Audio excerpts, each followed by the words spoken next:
Hello, and welcome back or welcome to Chairlift Chatss, the podcast.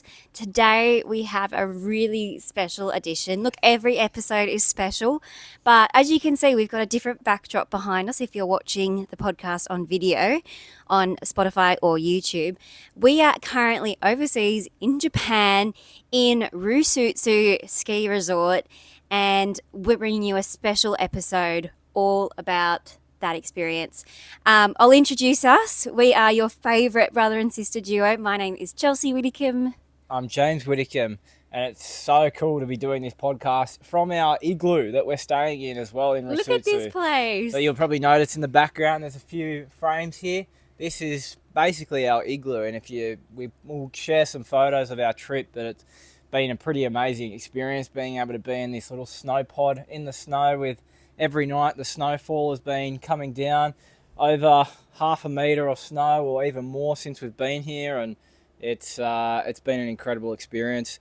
It's one that I'll never forget, and one I'm very looking forward to sharing as well with our viewers. So if you're not familiar with the area, Rusutsu Resort is on an island of Japan called Sapporo, so the north of Japan, and they get a lot of snow here, and it also gets called the J-Pow. J-Pow. Lots of snow, and every morning we've been getting up and the tractor has been coming through, wiping right behind us as well. And moving snow. There's that much on the ground. So if you're an Australian and you're tuning in to this podcast and the most that you've ever seen is Perisher Blue, this is something that you've got to try, because to see this amount of snow on the ground every morning and fresh tracks to ride every day has been magical, an unbelievable experience. So very, very excited to get into this podcast and share this experience with our viewers. So we are going to do a full in detail breakdown of what we've been doing here, tips and tricks to help you do the same trip. So we will get into it right now. Stay tuned.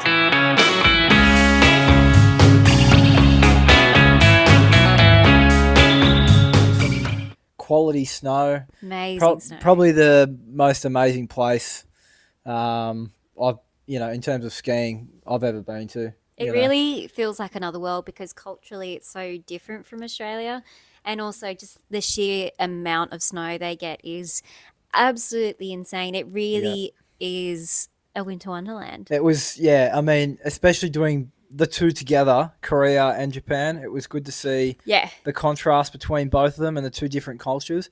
To do Sapporo this time, the north side of Japan.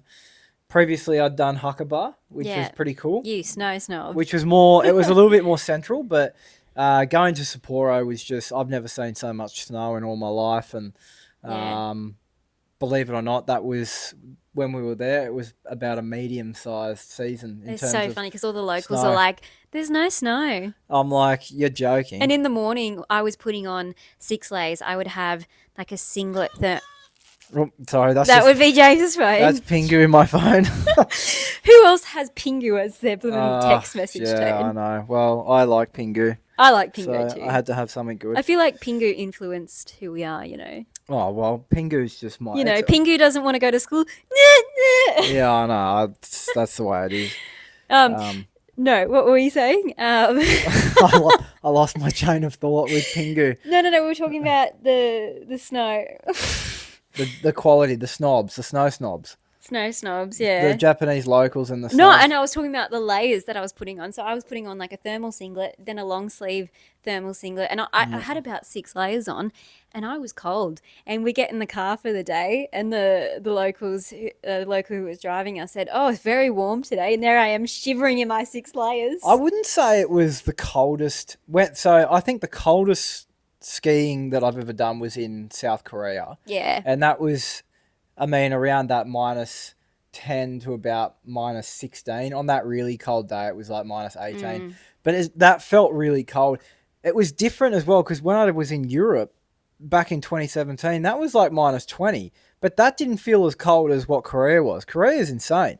And then Japan, obviously, Yeah, it was cold, but it was very comfortable But skiing. apparently that's why so many Canadians and people from the US like to go skiing overseas in Japan because of the warmer temperature. Because Yeah. apparently it's so cold in Canada, often it's too cold to actually go out skiing for the day. Because like in the lines at where we were skiing, it was very, you could hear a lot of Canadian accents, American accents, Yeah. Australian accents in the Oh, lines. definitely. And look, it's just a beautiful culture, and the people there make the skiing amazing, and the lifties and everything. That's very warm and welcome.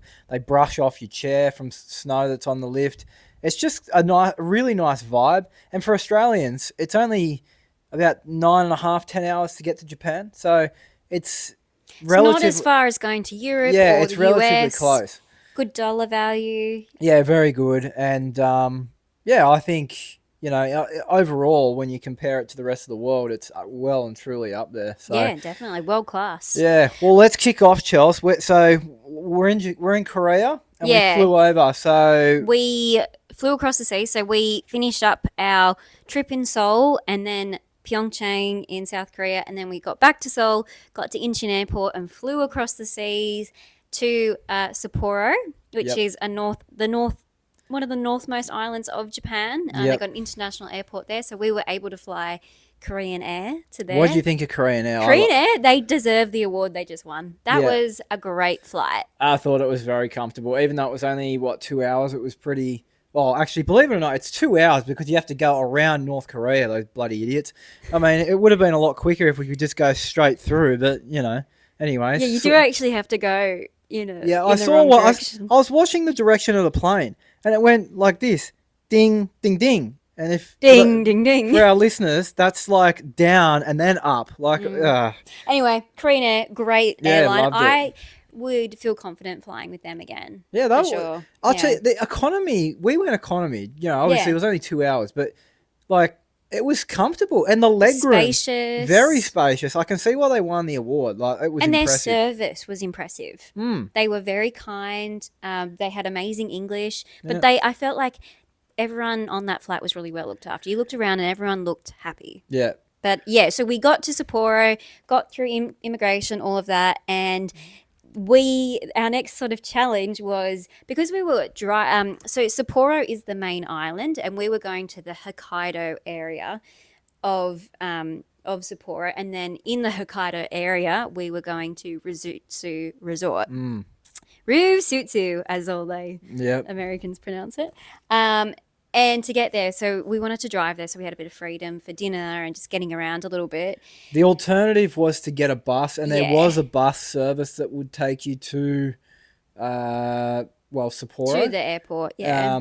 Or it would actually take you to the Rusutsu Resort. Yeah, so it's actually good service. But I had the opinion that it was going to be more efficient for us to be able to hire a car rather than get on the bus, because the bus, you're very stuck to the schedule. of what they had to do, and then there's problems with, they may not run for that hour or that day, and with the way that our flight worked out going home, we had to leave quite early. So yeah, our flight to Tokyo was very early in the morning. So hiring a car was definitely, I would recommend, even though it's a little bit extra cost, you just do it because you're in control then. And it's really easy to drive on the roads. For anyone... Surprisingly, I was scared. I was worried. No, with anyone driving, coming from Australia, they drive on the left, so it's all the same. But in Korea, they drive on the right. Korea, they're on the right. So... Yeah.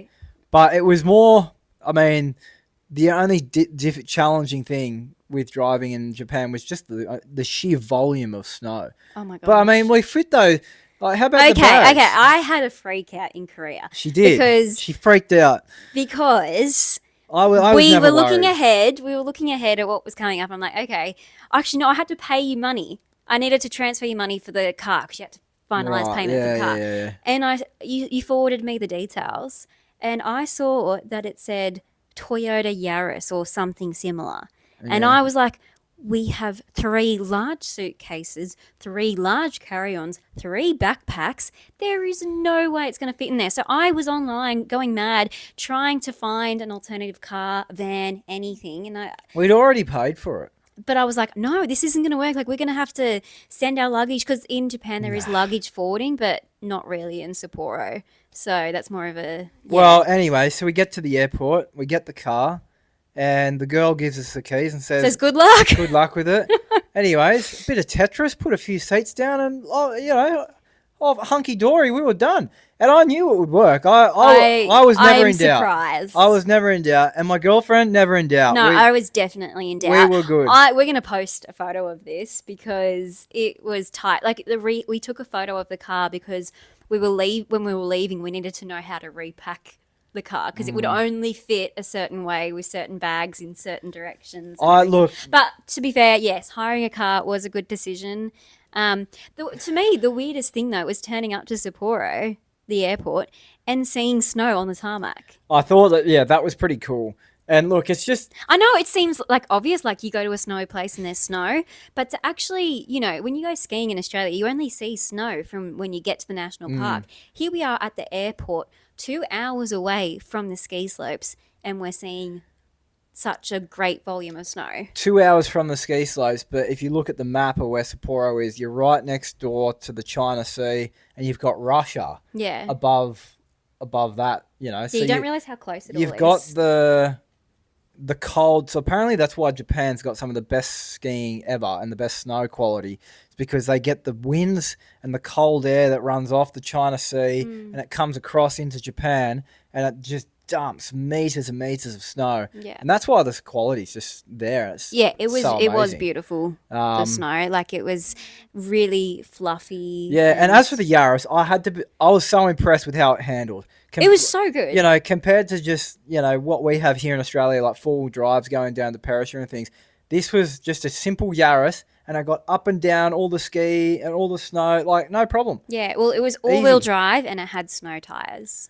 So if you're going to... So if that's all you need, if you're going to Japan and there's only three of you and you got 3 suitcases, the Yaris is more than capable to do it. It is squashy, but you can do it. So it was only an hour and a half's drive. It was easy. Yeah. So also in the Hokkaido area. So we went to Rusutsu Resort, but there is also Niseko ski resort as well. Yeah. So which is a little bit further. And Niseko, I believe, isn't part of the season pass. It's not part of the Vail. So if you have a Australian ski pass with Vail Resorts, so we had like our perisher passes, and we were able to get 5 days included. So we didn't have to pay 5 days free skiing. Yeah, 5 days free skiing. So no additional cost for the ski lift tickets. You just had to go to the Rusutsu kind of reception office and get a ski pass that allowed you to get onto the lifts there. I believe there is also a heap of little ski resorts as well in Hokkaido, like a lot of traditional Japanese ones. So it's definitely... There's a lot of snow, so there's a lot of different ski slopes that you can do. A lot to explore. Rusutsu is one of the main ones, but it's not the biggest. So Niseko is actually the biggest. And it's famous for the pizza lift. Yeah, it's famous. Pizza box lift. Yeah, and it's famous for the most, like, sort of bigger terrain runs and things like that. But Rusutsu still has 3 quality peaks. So, it's good. But, you get the free 5-day ski pass with the Vail Resort. Which is good value Epic because pass. you will pay, Yeah. I think Niseko and Rusutsu, it's about the same price as skiing in Australia, unlike Korea where ski lift tickets were really cheap, really. Yeah. In Japan, they're pretty much on par with the Australian prices. Yeah, They've definitely it wasn't gone too up bad. with the rise of American and Australian tourism. Which leads us into the igloo where we stayed. The igloo. In Rusutsu. So in Rusutsu, it's quite small. There wasn't a lot around. One road in, essentially. Yeah, one road and out. I mean, I happened to find the perfect place to stay. And it was actually what they call glamping. So camping, but not camping. Glamorous camping. And it was... Which I personally wouldn't describe the igloo we stayed at glamping because it was you were completely sheltered. Everything was built in. You had a kitchen. You even had a deck area to keep the skis and snowboards, like covered bathroom, sort of little mini kitchen living area, plus a very large open plan bedroom area. Yeah, so it had 4 beds, which by the way were the most comfortable They were beds. so good. I haven't had a good night's sleep since I got back. I need to go back to Japan because it was that good. That The linen too, where we igloo. stayed, was lovely. It really Oh, added to the experience because we were tired from traveling. We'd yeah. already been doing a lot of adventuring, and yeah, it was a really, I really slept nice. so well that night, and Because we were hungry and tired. Like yeah, we'd been driving, it had been snowing. We'd had troubles with the ATMs, or I did. Like it was a big it was a day. big day, and so then we settled in our igloo, Yeah. and then we kind of went exploring to find somewhere for dinner. Mm-hmm. But keeping on with the igloo, so yeah, definitely, I wouldn't call it glamping. Like it definitely felt like 5-6 star kind of. It was, yeah, it was so clean. The bathroom, probably the only thing I'd say is the hot water needed to be a little bit more. Yeah, it But wasn't like it it didn't was burn. it didn't burn, which look, that's probably a good It's thing. probably a good thing. But it was super comfortable. It was very cozy. And it was and it was just, spacious. do you know what? My favorite part of the igloo was it was decorated. It wasn't just Yeah. here's your linen, here's this, everything. Like Had it a was Christmas tree. had a Christmas tree with Yeah. beautiful warm tone lights on it. The linen was so beautiful, and there was cushions, there was a hammock, Yeah. there was nice carpet. So you walked in, because you walked into the living area, and then the sort of bedroom area was separate as well, and it had like multiple beds in there, so you could fit quite a few people. Yeah.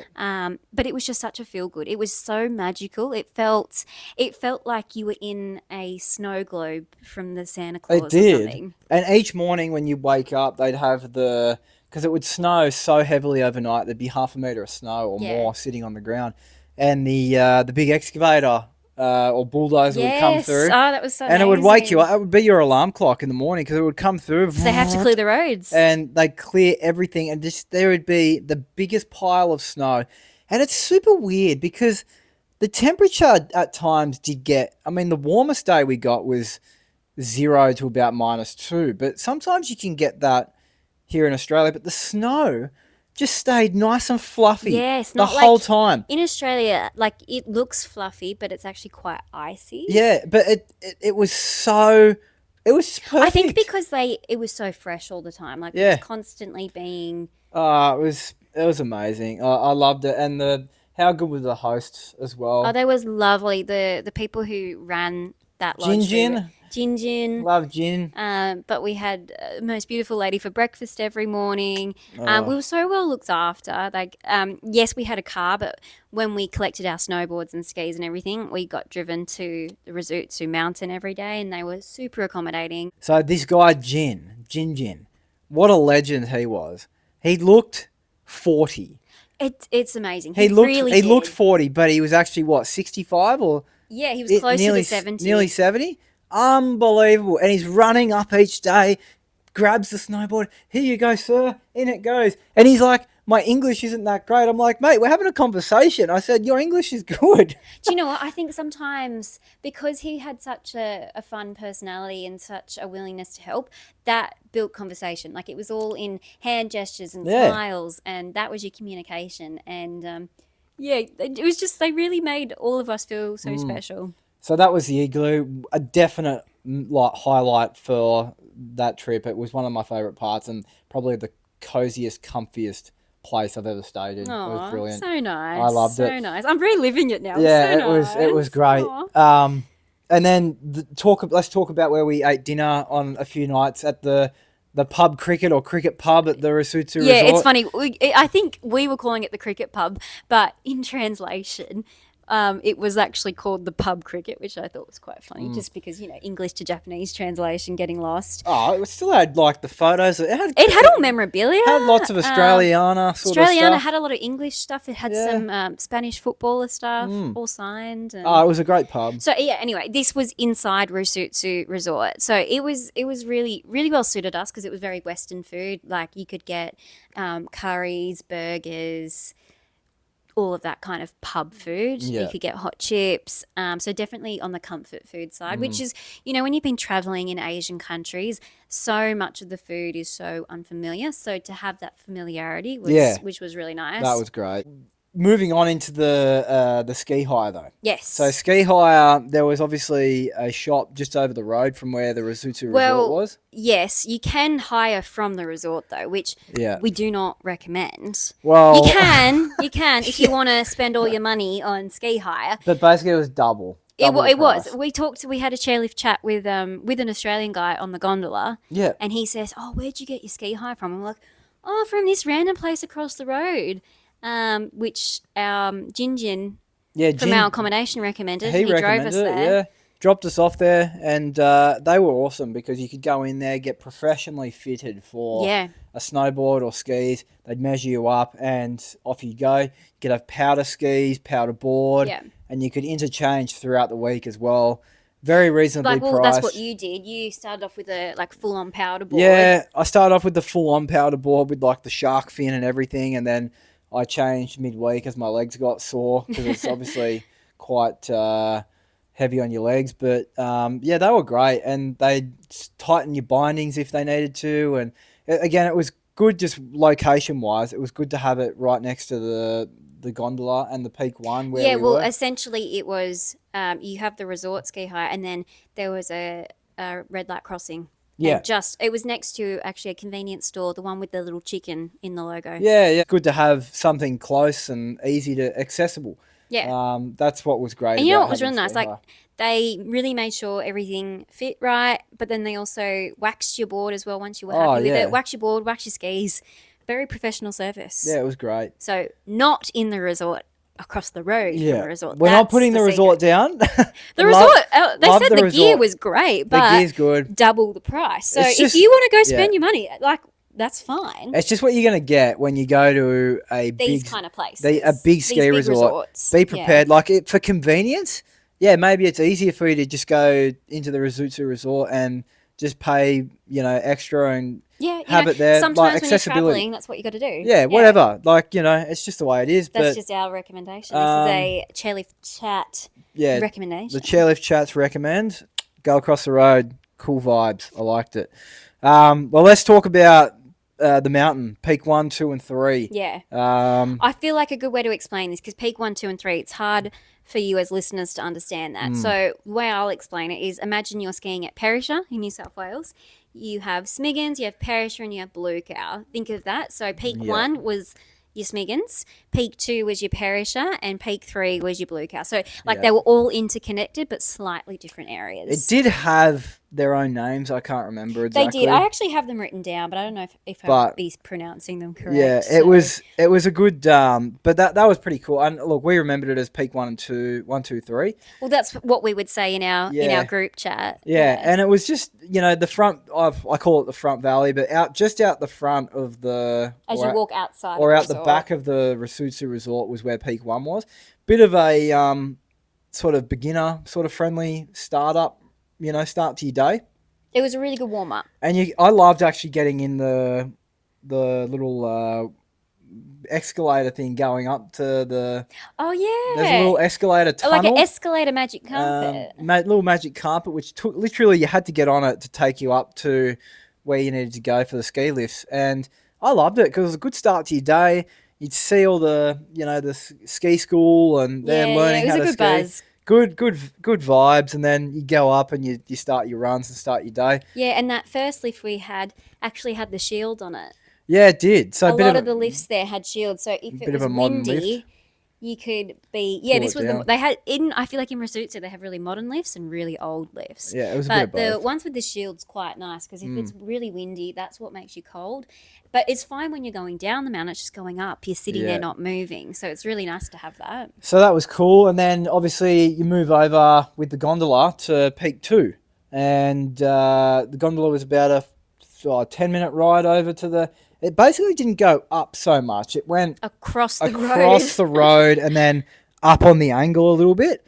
And then all the other lifts would sort of take you up the hill and you'd go on. But Peak 2, again, sort of more like an intermediate sort of mountain. It felt the most open. Like it was very open. Had the least amount of trees and stuff going on. And as you said at the time, it was quite cold. Yeah. It's because it was so exposed. Yeah. Yeah. And, that's just the way it was. But it was very good skiing, amazing tree runs and nice wide open tracks.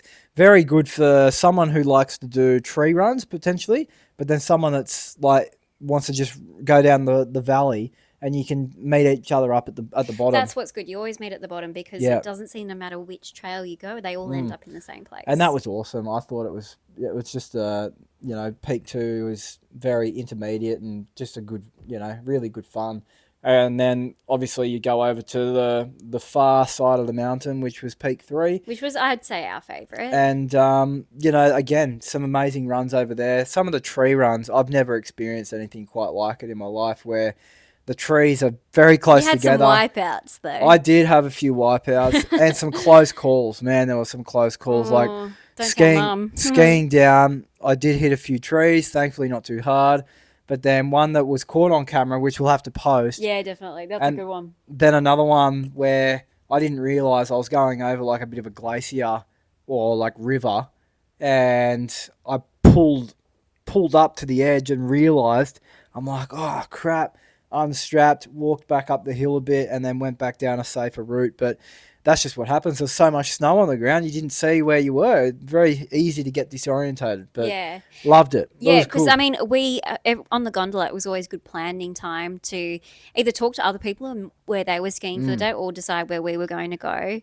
And we were on the lift with these German people. Yeah. And they were doing all like backcountry stuff. Off-peak sort of skiing. And which I want to give a little chairlift chat advice here. When you go skiing overseas, you have to get travel insurance. Like you get travel insurance in general, and you usually have to elect what days you're skiing for so that your insurance covers you extra for those days, because skiing and snowboarding is an add-on.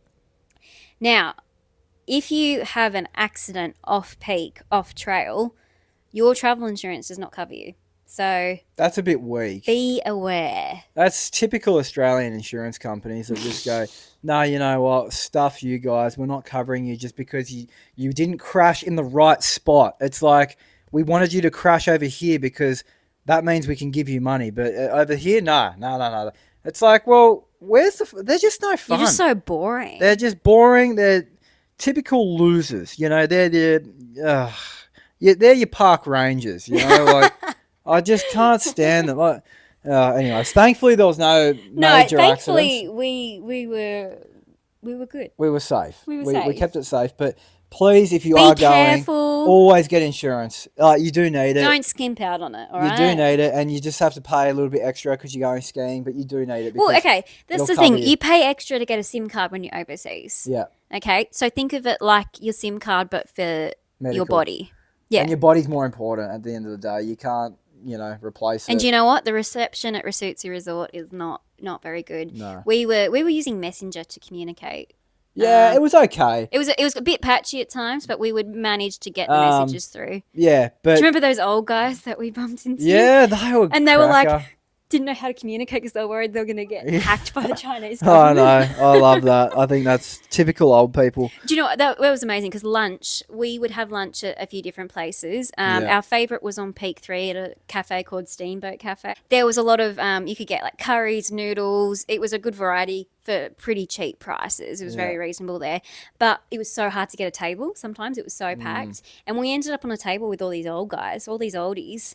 And they were like skiers extraordinaires. We actually saw them. 80 plus years old. They were over 80 skiing in Japan. And we followed them out. And man, these guys. They were going for it. Could shred. I said, if I'm still skiing at 80 years old like that. I mean, they'd all had knee surgeries, hip replacements. But you know what? Impressed. They kept going. Is that who you want to be when you grow up?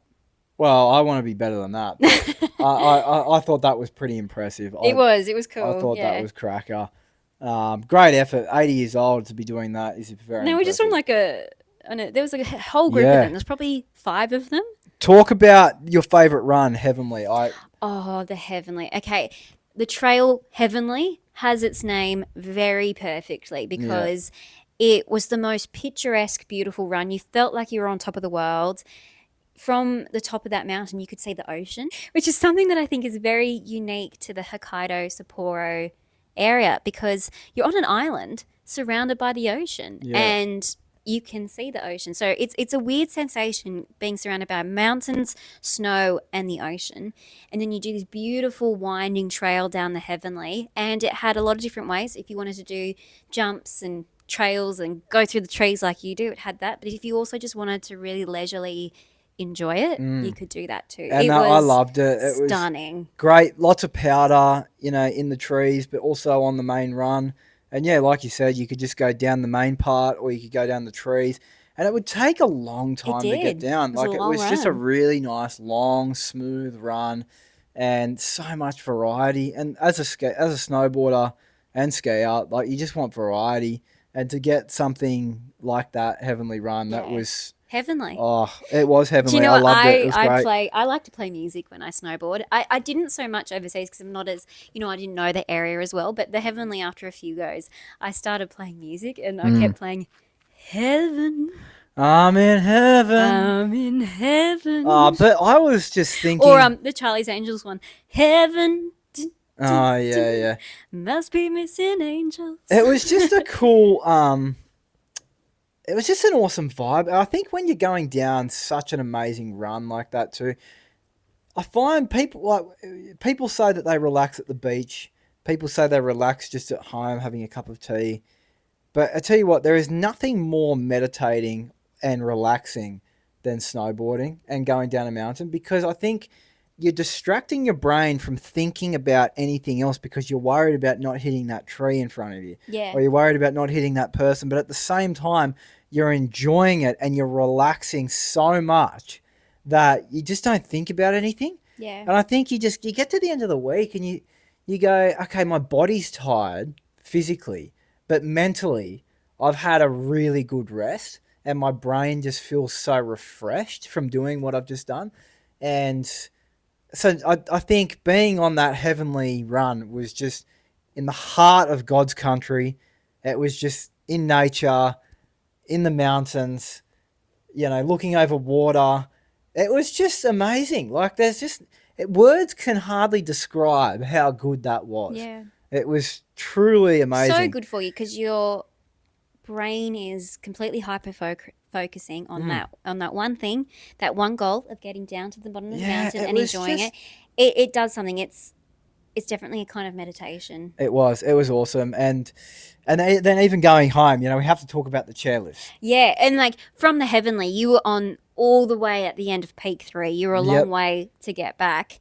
It was cold. It would be cold because we recommend having lunch earlier, yes, rather than later. Whereas if you're skiing in Australia, I'd recommend having lunch later because it's nicest in the morning in Australia. That's when the sun's at its best. But in Japan, because you're in the northern hemisphere, the sun is very different. Yeah. And so the best time to be out skiing, I would say, is between 1 and 2:30. Yeah. That's when the sun is at the best position. So it's the easiest to see on the mountain, and it's also just the most pleasant. It was very nice at that time of the day, between sort of 1 o'clock to about 3:30. 3:30, it was a bit dark. And it was the perfect time. And you're right, having an early break just set you up nicely for the rest of the day. And, it was just, really good vibe out there. And we had lunch at Peak 2 as well, where there's a gondola.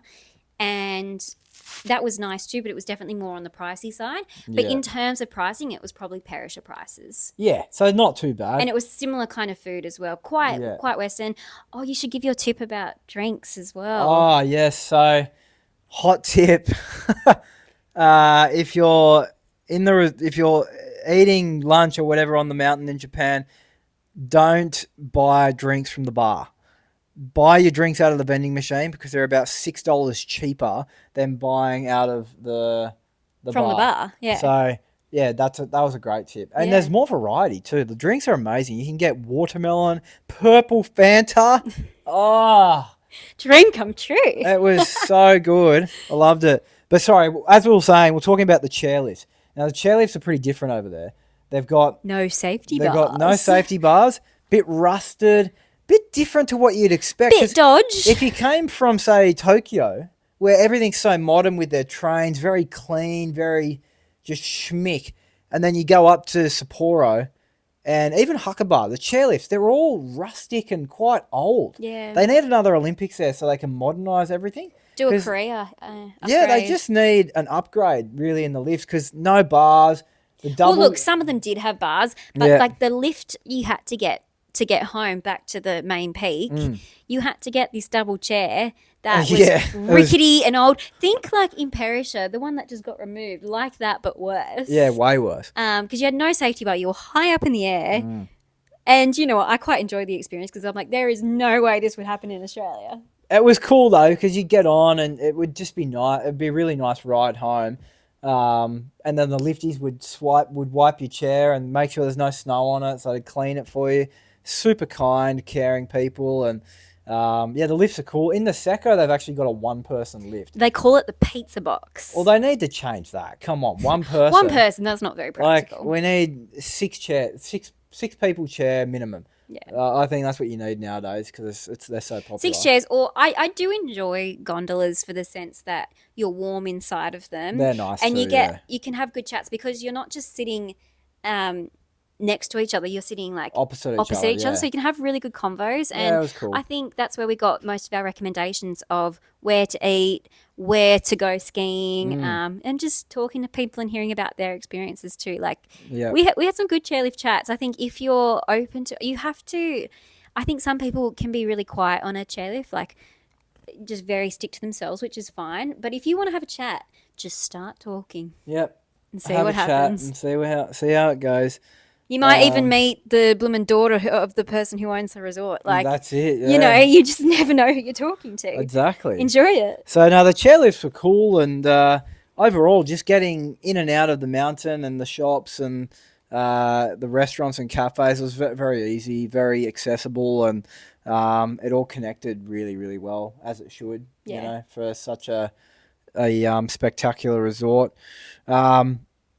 The one thing I love as well over there, it was the no beer tax or no alcohol tax. No alcohol so tax. you could buy drinks for half or a quarter of, 3/4 of the price of what it is here. So, a $12, $14 beer here was like $3-4 over there. It was so good. The 7-Elevens, the ice cream. How good was it all? Oh. The ice cream over there, we did talk about this in our Korea podcast too, because they do something to the ice cream over there. They do, because here... I don't even like dairy, but here you get an ice cream from Macca's, and it's already melted by the time the woman's given it to you out of the drive-through or the machine. Yeah. Or some bloke would bring it to you in the car park and it'd be melted.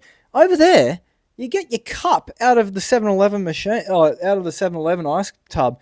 You can put it in your backpack, and it would still be hard by the time you get back to your igloo to go. They're really solid. They were great. Oh, the flavour. Oh, so I've been to Europe, and had Italian gelato, Danish ice cream, all of that. It's great, but nothing beat that Korean and Japan ice cream. Yeah. Oh, it was good. I agree. I actually think it's really nice. Absolutely loved it. And it was so good having 7-Eleven just like a short driving distance for us, because we would get dessert there every night. We'd get little snacks, and like $15 Australian would go a long way. And you pack all the snacks into your pockets for the next day. So then you can have your little muesli bar, you can have your little rice cracker. Yeah, no, definitely. And also there was 7-Eleven, but there was also next to the ski high place, we said there was a convenience store with a little chicken logo. They had really nice stuff as well. Like I got the nicest Earl Grey tea from there, and I also got they had like fruit and stuff there too. So if you wanted to be a bit healthy, they've got some great stuff. Yeah. So I think Rusutsu has got to be one of the most underrated ski resorts in the world. It gives you great snow, a bit of Vegas, a bit of Disneyland, Magic Carousel, lovely people. And it's not as crowded. And I mean, Niseko, I have no doubt that it's just a spectacular place to ski just because of its popularity and its big name that it's got.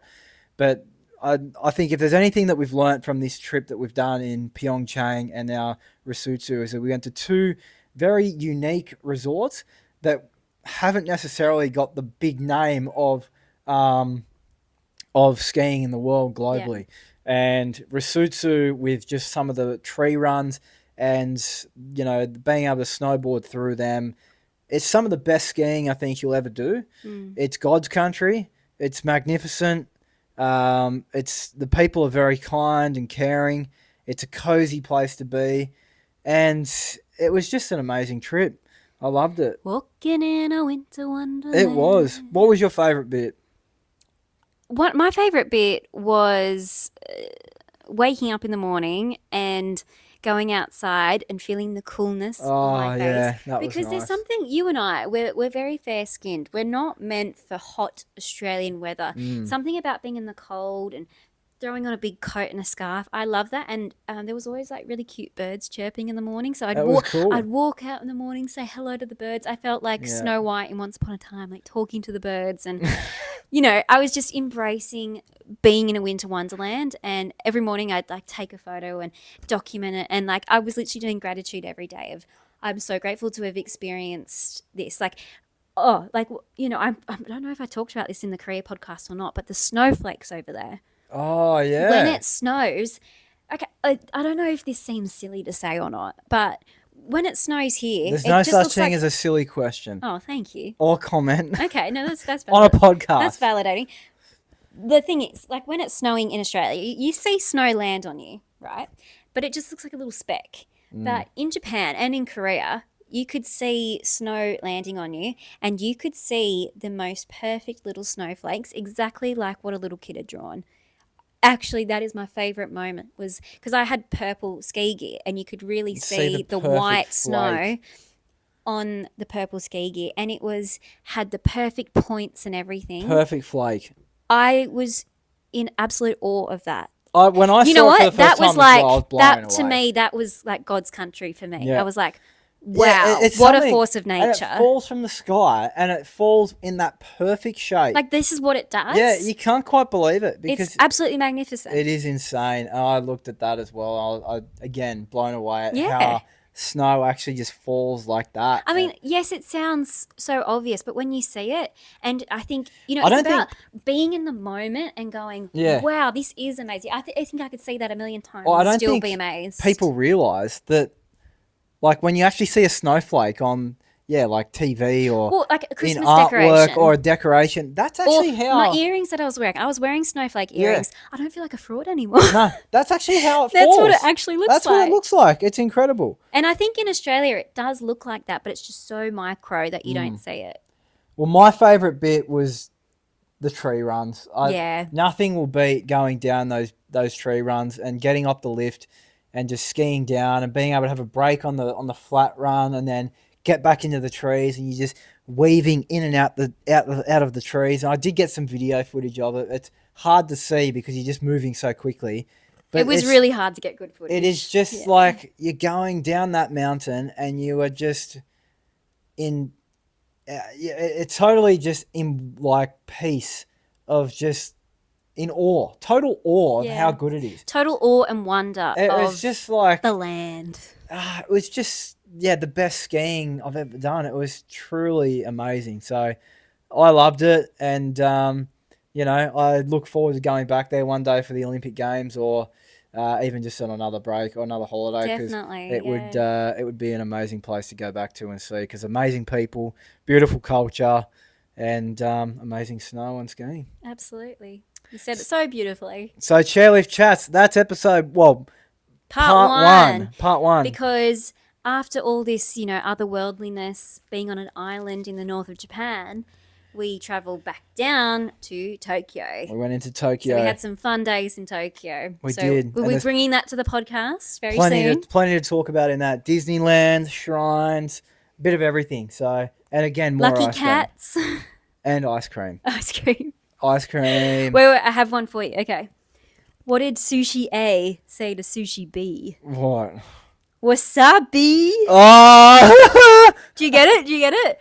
What's wasabi? What's up, B? What's up, B? Yeah. Yeah, I like that. That's good. That's my Tokyo. That's a good That's joke. the Tokyo vibe. Very good. All right, well, we better leave it there. Make sure you're following us. Follow us, and we'll have plenty of video footage coming up on all the behind the scenes. James, we're going to post your wipeout. Yeah, we'll post the wipeout. Snowflakes. Everything. We'll put it on there. Coming. Like and follow, and we'll see you on the next one. Subscribe.